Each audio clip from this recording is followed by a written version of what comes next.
What is going on today, everybody? Welcome back to Fix It Garage. Today we're back working on Jacob's Subaru GC8 rally car, also known as Devastator. In the last video, we got the engine out of the car, and now it's time to go ahead and replace it with this quad AVCS 2-liter turbo engine with a new TD04 turbo.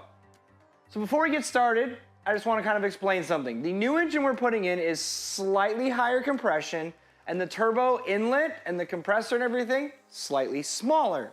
Now, when you're trying to make power, that's completely opposite. But the high compression of this engine plus the smaller turbo will actually help this car in the mid-range and under the peak power curve. This vehicle has to run a 33 millimeter restrictor on the turbo, which robs a lot of power. So if it robs all the up top power, why not make it down lower, which is gonna be your corner exits, and it's, of course, you're rallying. So there's lots of corner exit. So that's kind of what direction he's going with this whole engine setup.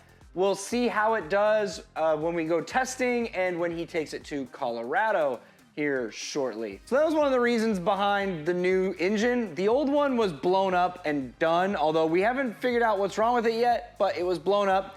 So that's why we're changing the engine. He figured if we're gonna change it, do something different, try to make a little bit more power down lower and not worry about your peaky power quite as much. So at the end of the last video, we had the engine out. Great, perfect.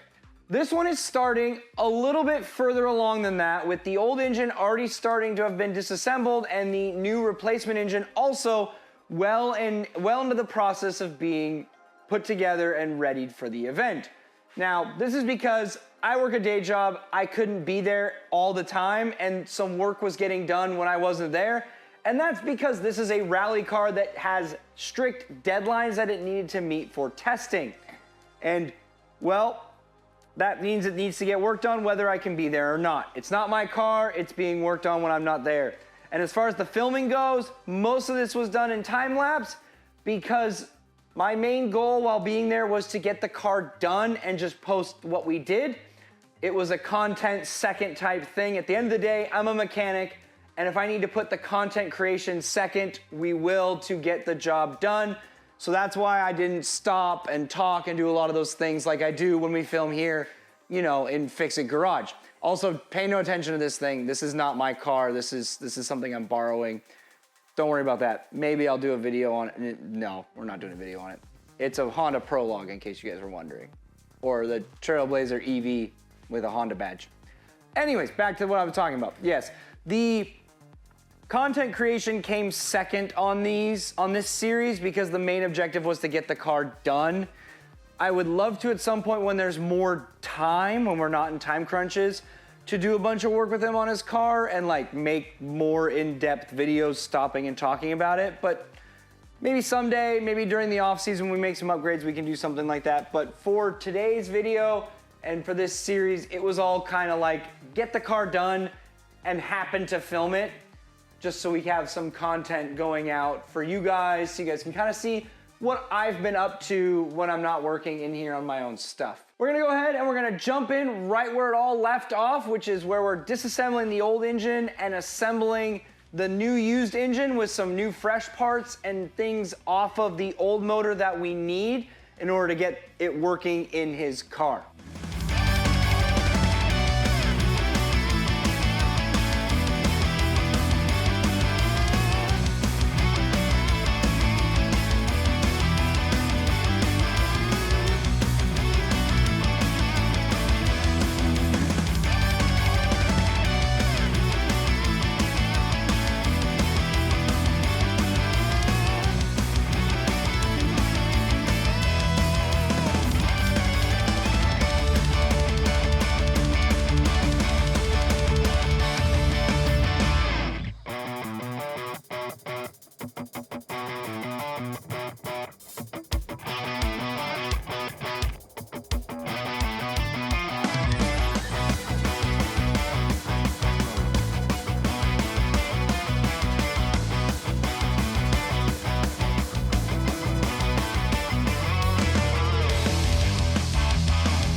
buy all my tools, I would not. Good save.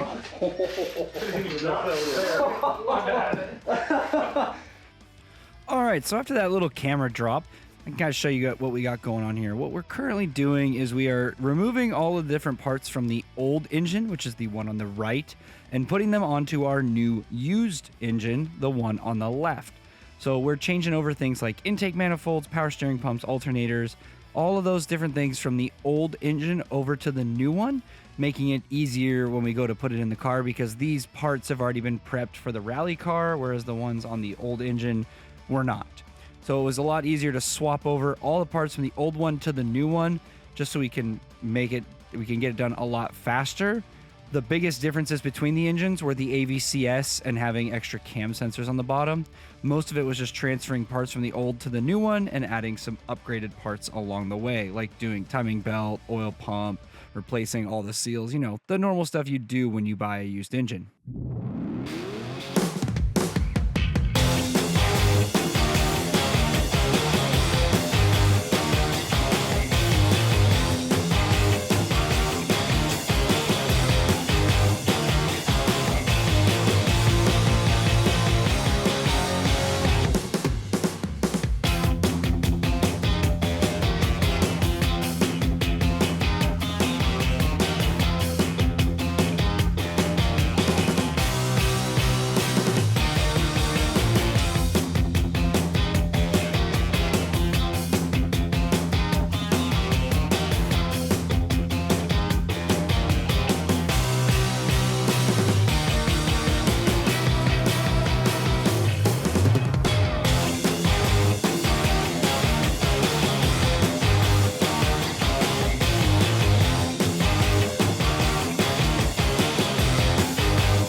So something that I learned while doing a timing belt job is actually you need to be careful when installing certain components, one of them being the knock sensor. Now, somewhere in this clip, I swapped the knock sensor over and I was informed not to use the impact gun after I did. So the reason why you don't want to use an impact gun is it can damage the sensor, which could make the engine think that it's knocking when it's really not, or it could be knocking and it doesn't detect it. Knock sensors on Subarus, it is vital to break them loose with a ratchet and torque them with a torque wrench. That's something I learned during this experience. Just thought I would pass that along to you guys.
Yeah, my dad gave me like 5,000 zip ties one time, a huge bundle, and then I lost them in here. I was like, how do you lose that many?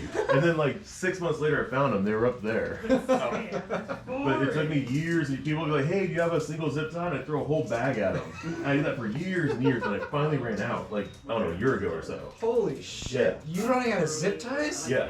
That's shocking. Was that a weird day?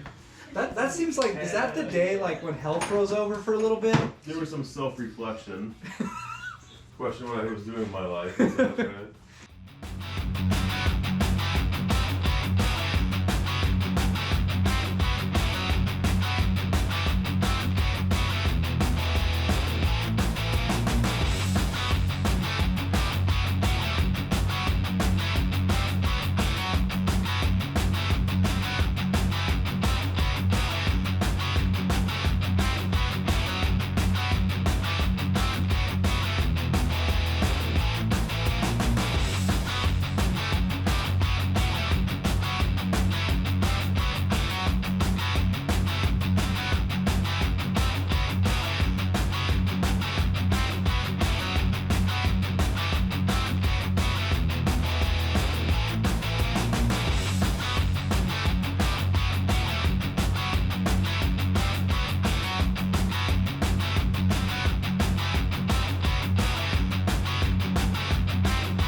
the way you just said Yeah. it. The way you just That said was brass, that horrible. sounded terrible. Brass. No disrespect, but don't say that again. Don't say brass like that again. Ouch. I don't want to hear you make fun of us now for the way we say it. Did you like that out of context?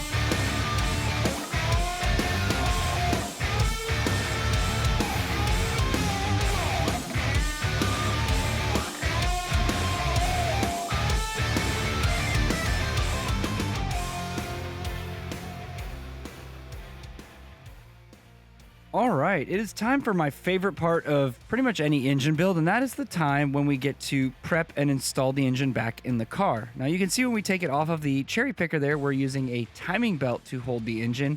We attempted to install the engine with that timing belt as the engine hanger.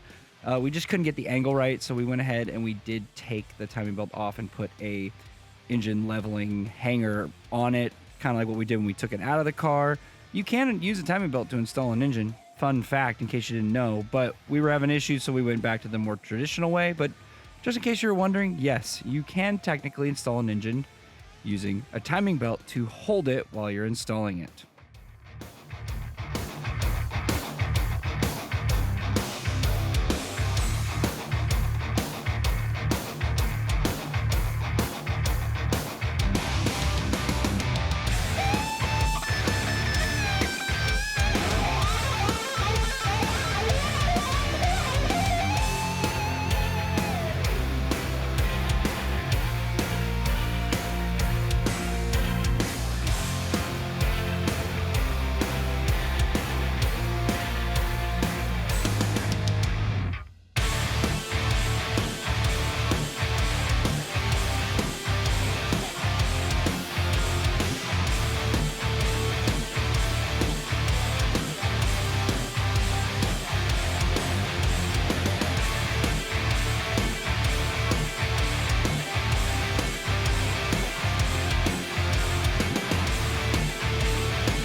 Daniel, Yes. other D, Honda Boy.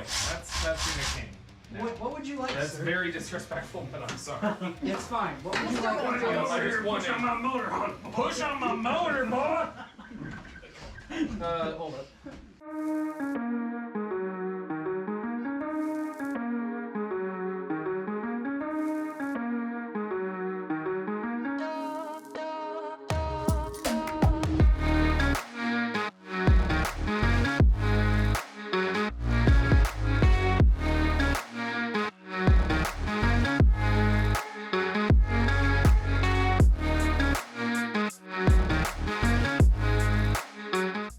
All right, so that's where I'm gonna end this video, is with us having the engine back in the car and a lot of stuff being reconnected. Now, it's not done yet, it's almost there. I promise you in the next video, we'll see the final result of the engine being... I promise you guys in the next video, I will show the vehicle being finished and tested. That is all coming in the next one. We're gonna show you us finishing the motor and taking it out for its first test session. Spoiler alert, went pretty good. Overall, this has been a super fun experience. Getting to go help out a buddy, get his car ready so he can go rally. 10 out of 10, super fun. Hopefully next year we'll actually go crew for his team. And obviously I'm gonna bring you guys along with me along the way, show you guys what it's like to crew for a weekend at Rally, maybe even get like a hat or a chest cam, so like you guys can really see what goes on when you're crewing for a Rally team. But that is gonna do it for today's video. As always, if you guys like this kind of content, be sure to smash the like button. Leave some comments down below and subscribe so you guys can see the end of this video and all other future Fix It Garage content. Looking forward to all the cool stuff that I'm gonna be bringing you guys. We're gonna have updates on the SR71 Trackbird here very soon. That car's been being worked on, and I've got some cool updates to show you guys with that car, as well as it competing at its first event that I'm going to be attending with the car. So I wanna show you guys what the owner's gonna be doing. That's gonna be a super fun video as well, coming later this month. But with all that being said, I wanna thank all of you guys for watching, and I'll catch you in the next video.